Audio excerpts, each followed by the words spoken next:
Kita balik ke informasi lainnya pemirsa, pasca tak sadarkan diri akibat pembuluh darah pecah di otak, kondisi indera bekti perlahan mulai membaik. Kondisi pembuluh darah pecah di otak merupakan kondisi yang dapat berakibat fatal. Pemicunya, pembuluh darah pecah di otak bisa disebabkan dari gangguan pembekuan darah, serta peningkatan tekanan darah, maupun kolesterol tinggi dan juga kadar gula yang tinggi.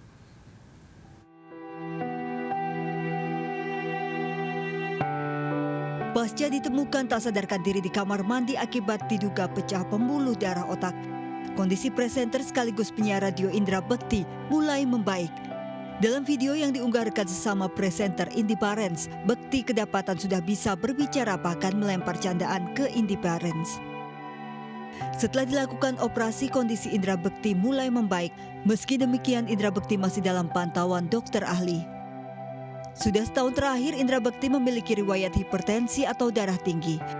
Pembuluh darah pecah di otak merupakan kondisi medis berbahaya yang dapat berakibat fatal. Tidak hanya merusak otak, kondisi ini juga dapat mengakibatkan pasien meninggal dunia. Pemicu pembuluh darah pecah di otak disebabkan gangguan pembekuan darah serta peningkatan tekanan darah.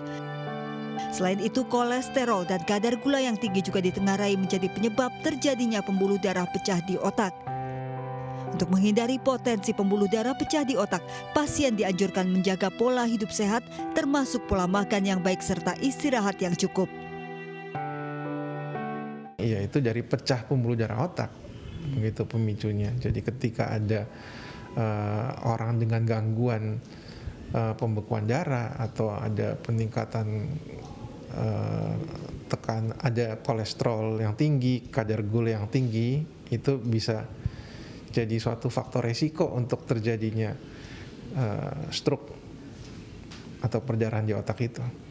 Umumnya biasanya akan ada lumpuh badan satu sisi kiri atau sisi kanan, mulutnya mencong, ada gangguan berbicara, bicara pelo, bisa juga gangguan menelan, mudah tersedak. Menjaga pola hidup sehat, rutin berolahraga dan menghindari stres menjadi kunci agar terhindar dari berbagai macam penyakit termasuk resiko pecah pembuluh darah di otak. Dari Jakarta, Irfan Hardiansyah, iNews melaporkan.